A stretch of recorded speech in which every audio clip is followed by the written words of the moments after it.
আপনাদের সবাইকে নমস্কার। আমি যে কথাগুলো বলবো এখানে বক্তা হিসেবে বলছি, আমি সিএমডি এর যে সভাপতি হিসেবে সংগঠনের বক্তব্য বলছি না। আমি মূলত পূর্ববঙ্গের লোক, বাংলাদেশ থেকে আমি এসেছিলাম। আমি বাংলাদেশ মুক্তিযুদ্ধে সক্রিয় মুক্তিযোদ্ধা ছিলাম। আমরা ট্রেনিং নিয়েছিলাম আসামের সেলুনিবাড়িতে আর্মি ট্রেনিং ক্যাম্পে, তারপরে আমরা 8 নম্বর সেক্টরে কাজ করি। ঘটনাক্রমে আমার স্ত্রী, সেও বাংলাদেশ মুক্তিযুদ্ধের একজন মুক্তিযোদ্ধা। মানে আমাদের পরিবারটা, আমরা দুজন আছি, দুজনই বাংলাদেশের মুক্তিযোদ্ধা। আমার নিজের পরিবারের অর্ধেকটা এখনও বাংলাদেশে। আমার নিজের মেজদা আমাদের যে বাড়ি, সেই বাড়িতেই থাকেন। যেটুকু আমাদের যা ছিল সেখানেই তিনি আছেন। আমাদের বংশের লোক, গ্রামের লোক, অঞ্চলের লোক, বন্ধুবান্ধব বেশিটাই এখনও বাংলাদেশে। এবং আমি প্রতি বছর 2-3 বার করে যাই, তাদের সঙ্গে যোগাযোগ আছে, তাদের টেলিফোন নাম্বার আছে। ফলে বাংলাদেশের ঘটনাবলী সম্পর্কে আমার আগ্রহ যেমন আছে, এইসব নানা কারণে আমার নিজের উৎসাহ আছে এই সমস্ত ব্যাপারে খোঁজ খবর নেওয়া। প্রতিদিন 7-8জনকে টেলিফোন করি, টেলিফোন করে খোঁজ খবর নিই, কে কী অবস্থায় আছেন, অঞ্চলে কি ঘটছে, দেশে কি ঘটছে, তারা কি খবর পাচ্ছে, ইত্যাদি ইত্যাদি। আমার এই ঘটনায় দুটো খুব পজিটিভ জিনিস মনে হয়েছে। একটা হলো, গত 12 বছর ধরে বাংলাদেশে একটা অগণতান্ত্রিক সরকার ক্ষমতায় ছিল, যাকে নির্বাচিত সরকার বলা যায় না। এইরকম একটা অগণতান্ত্রিক সরকারের পতন হয়েছে এই ছাত্র আন্দোলন এবং গণবিক্ষোভের ফলশ্রুতিতে। এইটা একটা পজিটিভ জায়গা। আপনারা জানেন, সেদেশের প্রধানমন্ত্রী দেশ ছেড়ে পালিয়ে গেছেন, পালিয়ে ভারতে এসেছেন। সেখানকার যে পুলিশ, 7 দিন ধরে কেউ থানাতে রিপোর্ট করেনি। এইরকম একটা পরিস্থিতিতে একটা দেশে যে অরাজক পরিস্থিতি তৈরি হয়,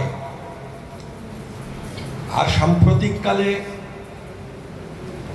আমাদের এই যে ভারত, বাংলাদেশ, পাকিস্তান, এই সমস্ত জায়গাতে বিভিন্ন সাম্প্রদায়িক রাজনৈতিক শক্তির উত্থান, এবং তার জন্যে বিভিন্ন সম্প্রদায়ের মধ্যে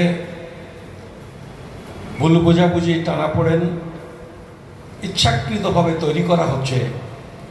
এইরকম একটা পরিস্থিতিতে, বাংলাদেশের এই অরাজক পরিস্থিতিতে কিছু ঘটনা, অপ্রীতিকর ঘটনা ঘটলেও এই ঘটনা যে হিন্দু মুসলমান সাম্প্রদায়িক সমস্যায় পরিণত হয়নি, এইটা হচ্ছে আমার হিসেবে দ্বিতীয় উল্লেখযোগ্য ঘটনা।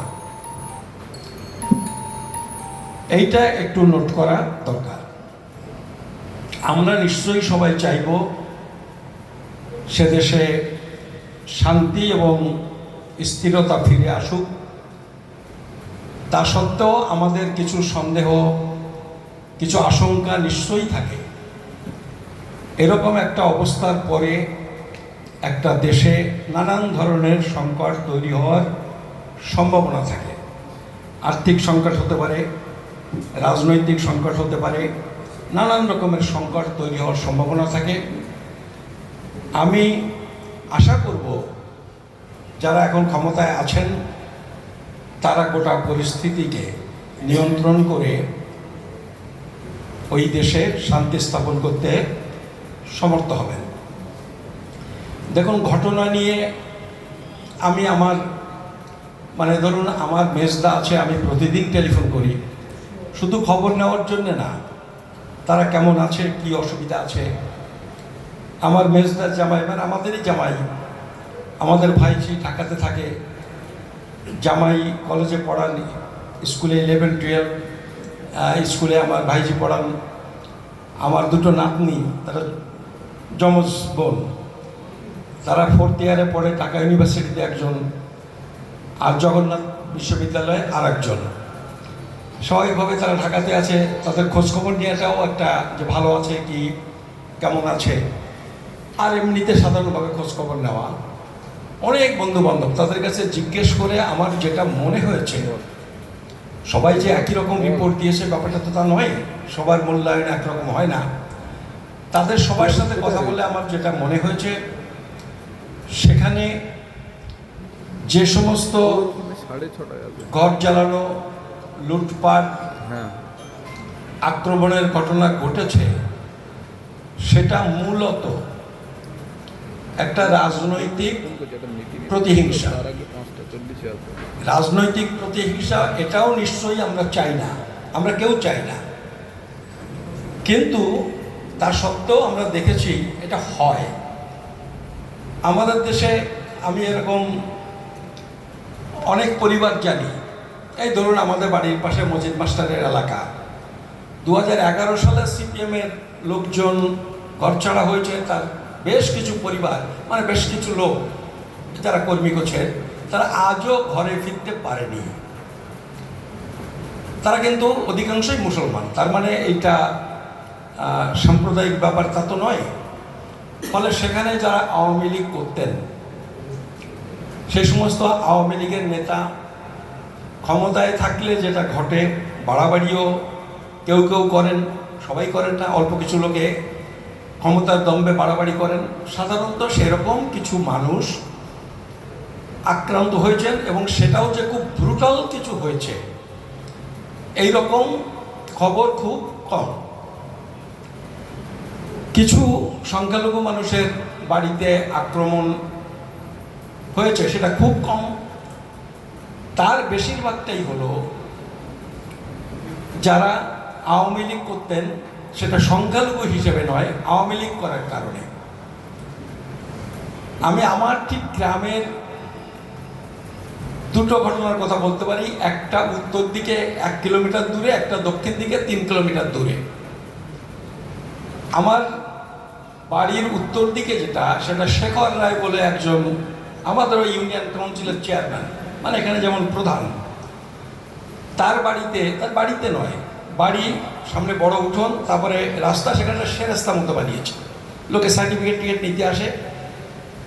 সেখানে কিছু লোক এসে তার ওই বাড়িতে হামলা করে, কিছু লাঠি দিয়ে বাড়ি টাড়ি করে, বাড়িতে মানে ওই সেরাস্তার সাথে, বাড়িতে আসেনি, বাড়ি বড় উঠোনের এপারে, বাড়িতে যায়নি। এইটা হয়েছে, সে ওখানকার চেয়ারম্যান, আওয়ামী লীগের নেতা, নেতা মানে স্থানীয় নেতা, ইউনিয়ন কাউন্সিলের নেতা। এইটা হয়েছে। দক্ষিণ দিকে যেটা হয়েছে, কালীবাড়ি বলে একটা বড় বাজার, হিন্দু মুসলমান, ওইখান থেকে মিক্সড এরিয়া শুরু হলো, হিন্দু মুসলমান সবার বড় বড় দোকান আছে। সেখানে আমার ওখানকার স্থানীয় কলেজের প্রিন্সিপালই আমাকে রিপোর্টটা দিলেন, বললেন 2টো দোকানে ভাঙচুর করার চেষ্টা হয়েছে। ক্লাবসিপিয়াল গেট এই শাটার ভাঙতে পারেনি, বাইরে ওই বেঞ্চ টেঞ্চ ছিল, তাই পিটিয়ে ভেঙে ঠেঙে রেখে গেছে। দুটোই হচ্ছে দুটো মুসলমানের দোকান, তার পাশে কিন্তু হিন্দুদের দোকান। আমার মনে হয় আপনারা যারা আছেন প্রত্যেকেই বুঝতে পারবেন যে এইটা শুনলেই বোঝা যায় যে এটা হিন্দু মুসলিম বিষয় নয়, এটা আসলে তারা দুইজনই হচ্ছে আওয়ামী লীগের স্থানীয় নেতা। আবার এইটাই সব জায়গায়। আর এর সাথে আরেকটুখানি ঘটনা বলি, এই যে চেয়ারম্যানের বাড়ি যারা আক্রমণ করেছিল, পরের দিন ওই অঞ্চলের লোকে আমাকে রিপোর্ট দিলেন, তার 1 কিলোমিটার দূরে পদ্মনাথপুর পাড়ালা বলে দুটো গ্রাম আছে, সেই গ্রামের বয়স্ক লোকজন, তারা মুসলমান, তাদের শনাক্ত করে 3-4 জনকে চড়চাপ্পড় মেরেছে, ধমকে দিয়েছে যে এই কাজ কেন করলে। এখন এই গোটা ঘটনাটা জানলে আমি বলছি যে একটা ট্রেন্ড অন্তত বোঝা যায়। কিন্তু তার মানে কি কোনো সংখ্যালঘুর বাড়িতে কিছু হয়নি? নিশ্চয়ই কিছু সংখ্যালঘুর বাড়িতেও রাত্রিবেলায় ডাকাতি হয়েছে কোনো কোনো ক্ষেত্রে, এবং সেটা খুব কম, এমন কিছু বেশি নয়, যেটাও হওয়া উচিত ছিল না। আমরা নিশ্চয়ই তাকে সমর্থন করছি না, কিন্তু এটা হয়েছে। সামগ্রিকভাবে অবস্থাটা আপনাদের একটু বুঝবার জন্য বলি। হিন্দুরা রাস্তায় বড় বড় মিছিল করছে, মিছিল করে তারা এই যে উপদেষ্টা মণ্ডলী বা এই যে অস্থায়ী সরকার যেটা তৈরি হয়েছে তার মন্ত্রী বলতে পারেন, তাদের কাছে ডেপুটেশন দিয়েছে। দাবি সনদগুলো আপনারা কেউ কেউ দেখেছেন। এই কাজটা তো আওয়ামী লীগের আমলে করা উচিত ছিল, যখন একটা স্থির সরকার ছিল। এবং এই হিন্দুরা মোটামুটি আপনি ধরে নেন 90 থেকে 95% লোক আওয়ামী লীগকেই ভোট দেয়। তারা এই যে গভর্নমেন্ট, তার কাছে কিন্তু স্মারকলিপিটা দিয়ে দিতে পারছেন, কথা বলতে পারছেন। আমার মনে হয় এইটাতে একটু বোঝা যায় যে যারা ছিলেন আর যারা অস্থায়ীভাবে হলেও এসেছেন, তাদের কাছে সংখ্যালঘুরা অ্যাপ্রোচ করতে পারছে। এটাও কিন্তু আমার কাছে একটা পজিটিভ জিনিস মনে হয়। এমনকি একটু পরে হয়তো সম্ভব হলে একজনের ওই টেলিফোন করে বক্তব্য শোনাবেন। আমরা অনেকে জানতাম না, মানে আমি নিজেই জানতাম না, বাংলাদেশে প্রচুর সংখ্যায় হাড়ি, ডোম, বাল্মীকি, এইসব সম্প্রদায়ের লোক আছে শহর এলাকায়। ব্রিটিশ আমলে ওই তখন যে মাথায় করে মলমূত্র, পায়খানা পরিষ্কার করে মলমূত্র নিয়ে যেতে হতো, এইসব কাজ করার জন্য মিউনিসিপ্যালিটি এলাকায়, কর্পোরেশন এলাকায় ইংরেজরা ওদের নিয়ে গেছিল বিহার, উত্তরপ্রদেশ, অন্ধ্র, এইসব এলাকা থেকে। তারা এখন অবধি ওই সব জায়গায় আছে, তাদের একটা সংগঠন আছে। মানে আমি এই মাস 5 আগে আমাকে আম্বেদকর জয়ন্তী করলেন, ওরা আমাকে ইনভাইট করেছিল প্রথম আম্বেদকর জয়ন্তী ঢাকাতে। আমি গেছিলাম, তার যে প্রধান, আমি এখানকার ফেসবুকে দেখলাম যে তাদের দাবি দেওয়াটাও তারা দেখা করেছে। ইউনুস সাহেবের সাথেও দেখা হয়েছে, আরও 3 জন উপদেষ্টার সাথে দেখা হয়েছে, কথা হয়েছে। তারাও কিন্তু তাদের এই দাবি দেওয়া যেটা আমাকে বললেন, ওই সূত্রে আমার যোগাযোগ হয়েছিল, আমাকে কন্ট্যাক্ট করে নিয়ে গেছিল আম্বেদকর জয়ন্তীতে। তারা বললেন আমরা কখনো কোনো মন্ত্রীর সাথে আমাদের সমস্যা নিয়ে সেই পর্যন্ত পৌঁছাতে আমরা পারিনি, আমরা এই ডামাডোলের মধ্যে আমরা এটা করেছি, এবং তারপরেও আমার সাথে একটা যোগাযোগ তারা রেখেছেন। ফলে আমি বলছি এগুলো অন্তত এখনো পর্যন্ত একটা পজিটিভ জায়গা। আর আমি এখানকার ওই যে সমস্ত ভিডিওগুলো সম্পর্কে আপনারা, ওরাও বলছে, আমরাও জানি, যে সমস্ত ভিডিওগুলোতে এই যে বিভিন্ন রকম আক্রমণ, আগুন লাগানো ইত্যাদি ইত্যাদি, যেগুলো ফেক, এর অধিকাংশই কিন্তু হলো, মানে অধিকাংশটাই ফেক। এবং এই যে ফেক যা, তার বেশিরভাগটা হচ্ছে কিন্তু ভারত থেকেই পোস্ট করা হচ্ছে, বাংলাদেশের লোকজন করেছে কম। এইটা একটা অবস্থা।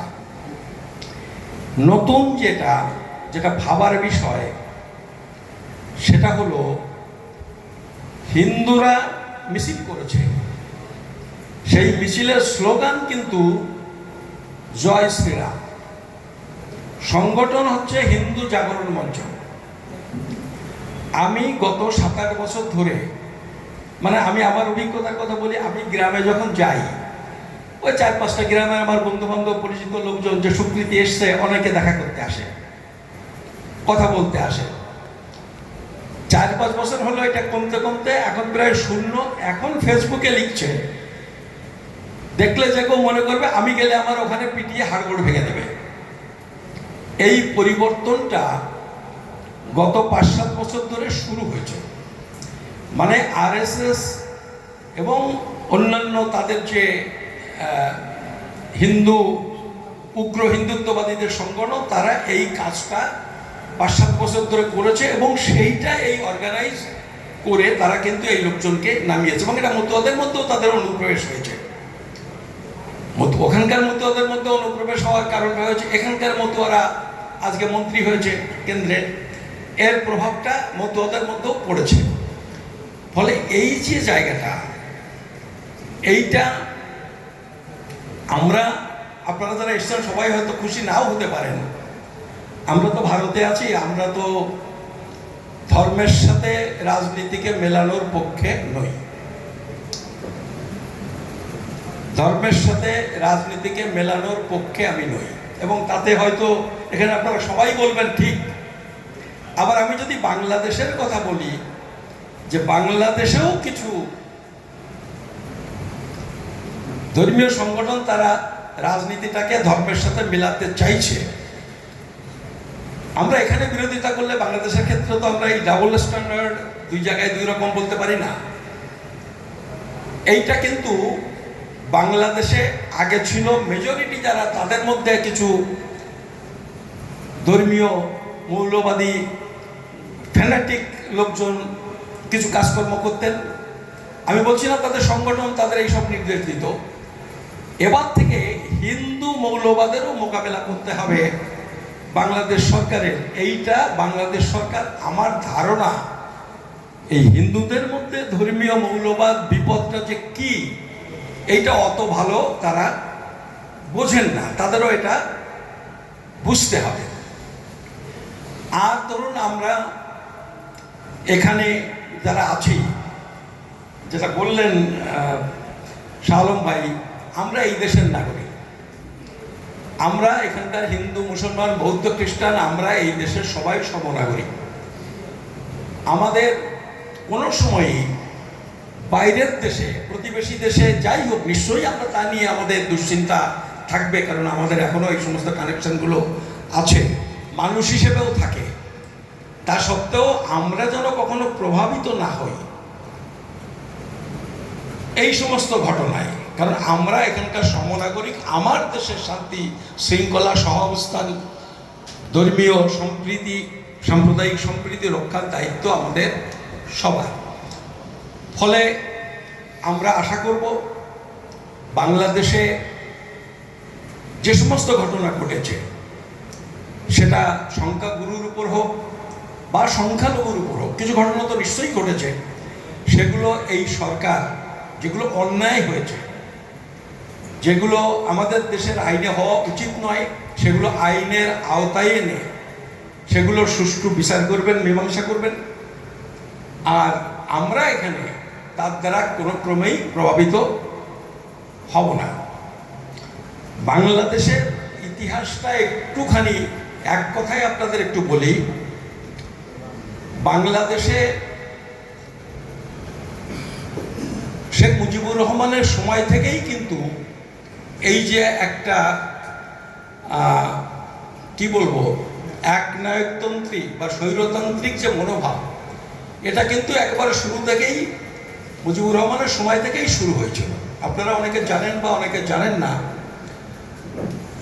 73, 74, 75 সালেই কিন্তু সেখানে রাজনৈতিক বিরোধীদের দমন করবার জন্য একটা প্রক্রিয়া শুরু হয়। বিভিন্ন বিরোধী দলকে নিষিদ্ধ ঘোষণা করা হয়।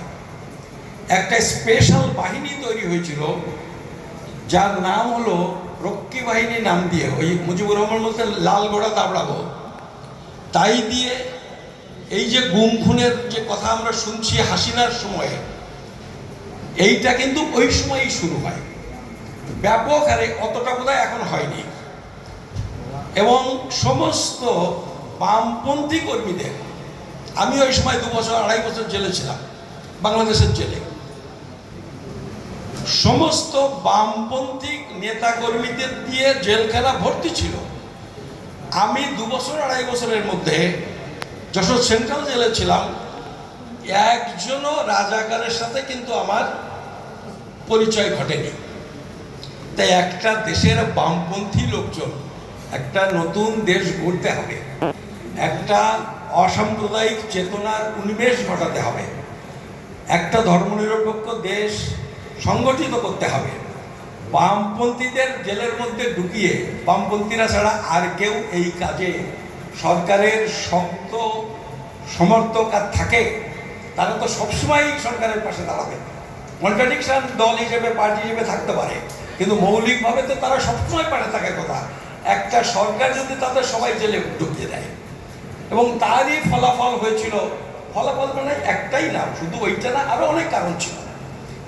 ওই যে শেখ মুজিবুর রহমান যে নৃশংসভাবে খুন হলেন, আমি নিশ্চিতভাবে এই খুনের পক্ষে নই, আমি এর বিরোধিতা করি, নিন্দা করি, কিন্তু তার একটা বড় কারণ কিন্তু একটা ছিল। আমাদের সংসদীয় রাজনৈতিক ব্যবস্থায় সরকার গঠন হয় কিভাবে? ভোট দিয়ে। সরকার পরিবর্তন করে কিভাবে? মানুষ ভোট দিয়ে। তো এই যে সংসদীয় ব্যবস্থায় ভোটের মাধ্যমে সরকার গড়া এবং সরকার পরিবর্তন, কোন সরকার যদি এই পদ্ধতি, এই সুযোগ মানুষের কাছ থেকে কেড়ে নেয়, তখন মানুষ কি করবে? তাতে মানুষ অন্য পথ গ্রহণ করে সেই সরকারকে উৎখাত করার জন্য, যে কারণে শেখ মুজিবুর রহমানের পতন হয়েছিল। ঠিক সেই একই কারণে তার কন্যা শেখ হাসিনারও আজকে পতন হয়েছে। আরেকটা বিষয়, আমি 10 বছর ধরে বিভিন্ন জায়গায় লিখেছি যে ভোট হলে, ওখানে আওয়ামী লীগের লোকজনই বলেছে ভোট হলে 10টা সিটও পাবে না আওয়ামী লীগ, এরকম পরিস্থিতি, মানে একদম কোনো জনভিত্তি সেখানে ছিল না। তারা বলছে আমরা আইন শৃঙ্খলা পরিস্থিতির উন্নতি করেছি, আমরা কিছু ডেভেলপমেন্ট করেছি। তা আইন শৃঙ্খলা পরিস্থিতি হয়ে গেছে, উন্নতি এবং ডেভেলপমেন্ট যাই করেন, মানুষের মতামতের মানে মুখোমুখি হতে এত ভয় কেন? ফলে এই বিষয়গুলো আজকে যখন এই সমস্ত ঘটনা ঘটেছে, এই বিষয়গুলো আমাদের ভাবতে হবে এবং আমরা আশা করব বাংলাদেশে খুব তাড়াতাড়ি শান্তি ফিরে আসবে। এই সমস্ত নৈরাজ্য যেটা হয়েছে খুব অল্প দিনের, দিন দশেকের একটা ঘটনা, সেটাকে কন্ট্রোল করবেন। এই কথাগুলো বলে আপনাদের সবাইকে আমার নমস্কার জানিয়ে আমার বক্তব্য শেষ করছি। ধন্যবাদ।